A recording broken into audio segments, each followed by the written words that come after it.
Should you cut off contact with family members just because they are voting for Donald Trump? Yes. Hey guys, welcome back to my channel and back to a brand new video. I know I took like a week off, but I'm back. And back to The crazy. So I've covered this person on my channel a long time ago, maybe about a year and a half ago. His name is Jeffrey Marsh. He is a non-binary individual who creates a new meaning for the word weird. That's an understatement. So this individual believes that you should cut off your family, specifically if you are a trans youth.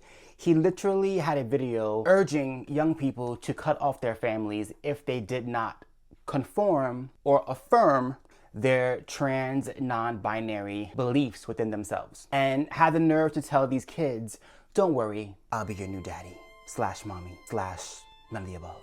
Weird.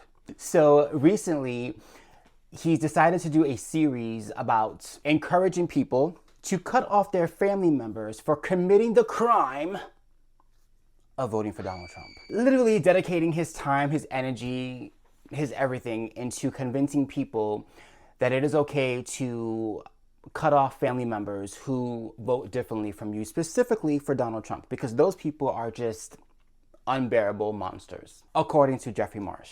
And I wish I could say that I was exaggerating, that I was just using hyperbole, but no, he's literally doing a series advocating for people to cut off their families, which, by the way, he is not the only one. I mean, there has been a campaign from the left, from the Joy Reids of MSDNC to the View's Whoopi Goldberg, telling people to cut off their family members, or advocating for people to cut off their family members, because how dare they think differently from you? They hate you, they want you dead, because they voted for Donald Trump. Do you recommend, just from a psychological standpoint, being around them? We got the holidays coming up.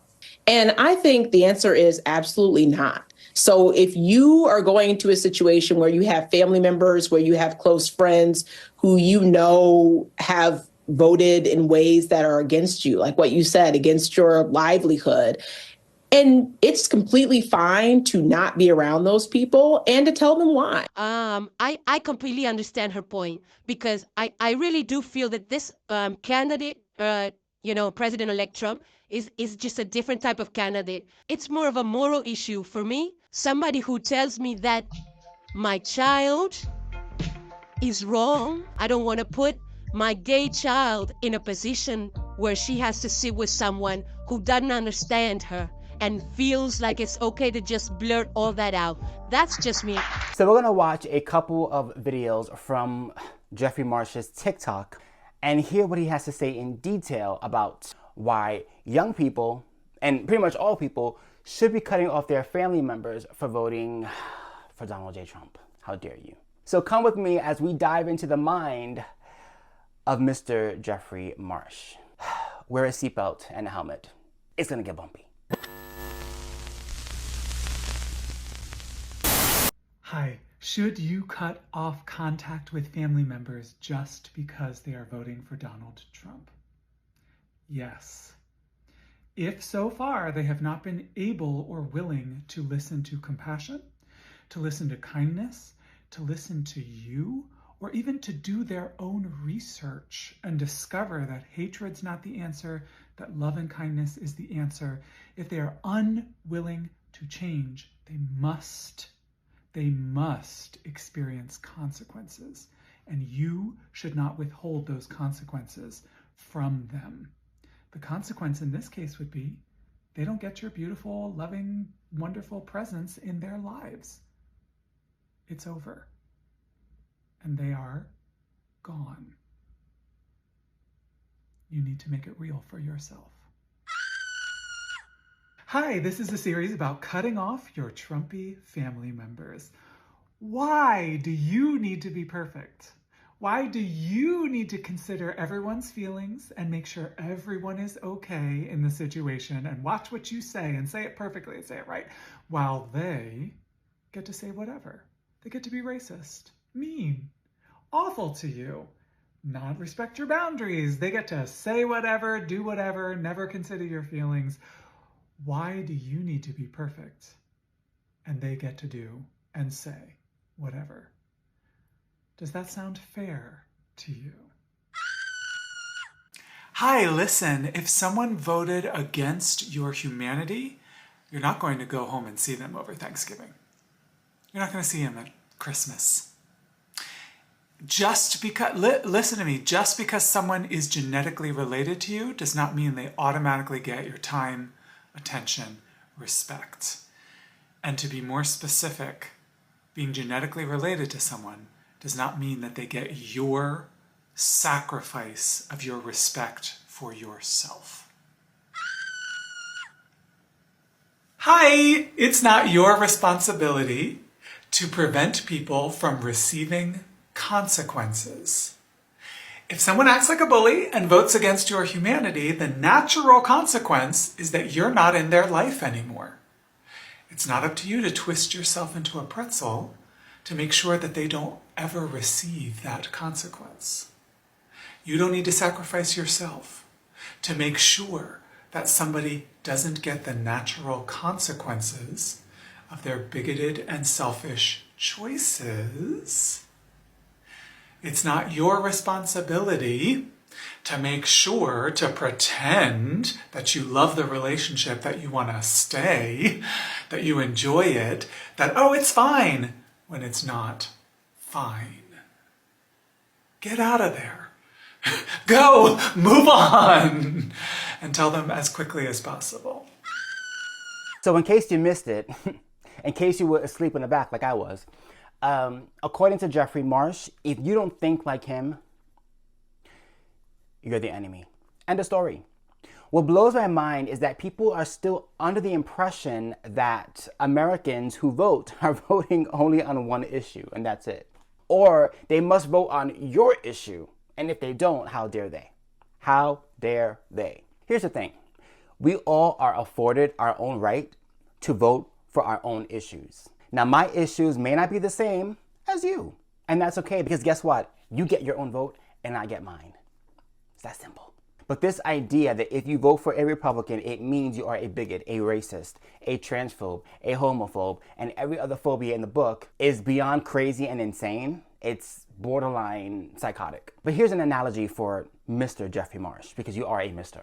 Let's say I lived in a border state like Arizona or Texas, and I'm seeing the influx of illegal immigrants flooding over the border and negatively affecting my community in a host of ways. Most likely, my main issue, if I live especially in a border state, is going to be the border issue. And I'm going to be voting on the protection of my family in this particular area because we are directly affected by the influx of illegal immigrants coming to this country, who happen to be majority young men. Now, if I use your same logic, then I could say, if you don't vote for Donald Trump, then that means you want my family dead. That means you don't care about my family's safety, and you are somebody who encourages criminality. And you're somebody who doesn't care about the safety of young women, because we know that young women were being abducted and sexually assaulted and even murdered. So by that same logic, I can assume that you hate all women, don't you? Yeah, you do.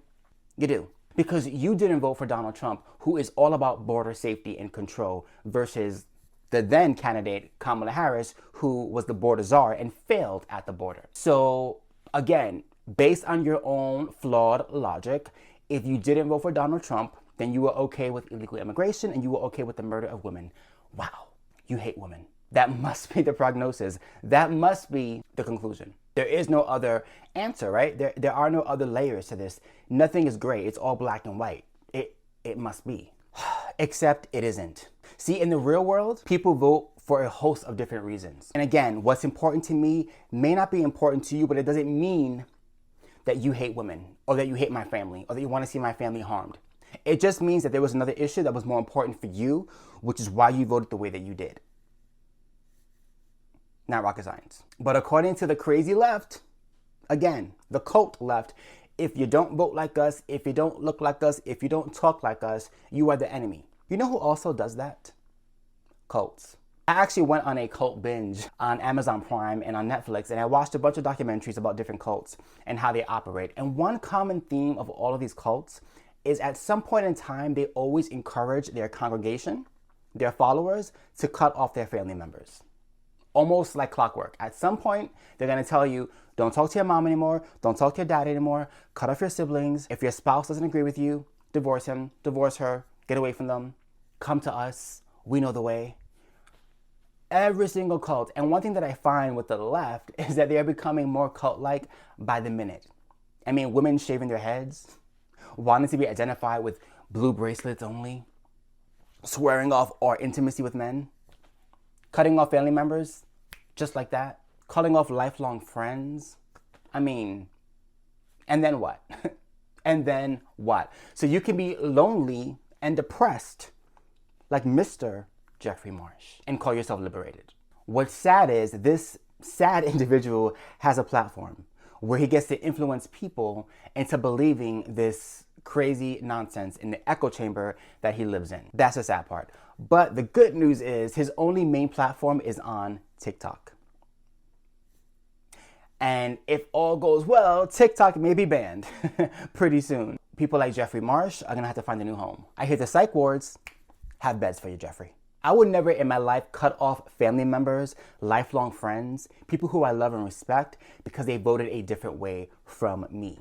What a sad, narcissistic person you must be to think that you can emotionally blackmail somebody into voting the way you want them to vote, or you're gonna leave their life because you're so important. You're so important. Newsflash, you're not. Bye. I actually lost a friend recently who I knew on social media. I've known her for about 2.5 years. We were always cool with each other. And she blocked me completely after the election because Donald Trump won and she was so upset. And my reaction? Deuces. Literally, deuces. Get ready to block majority of the nation because majority of the nation voted for Donald Trump. Oops. Let me know in the comments down below what you think of this video. Has anyone cut you out of their lives for voting for Donald Trump? And what are your thoughts about this individual trying to advocate for young kids and young people to leave their families if they don't think like them? Insanity. If you enjoy my content, please do not forget to like, comment, and subscribe. Don't forget to hit the notification bell so you know when I post a brand new video. And if you guys have any more video ideas or reaction videos that you want me to look at, you can send me an email at curlyboychuck@gmail.com and I'll take a look. Just have a link as well as how long the video is. Or you can also DM me on Instagram at curlyboychuck and I will take a look at the video requests and suggestions. Until next time, peace.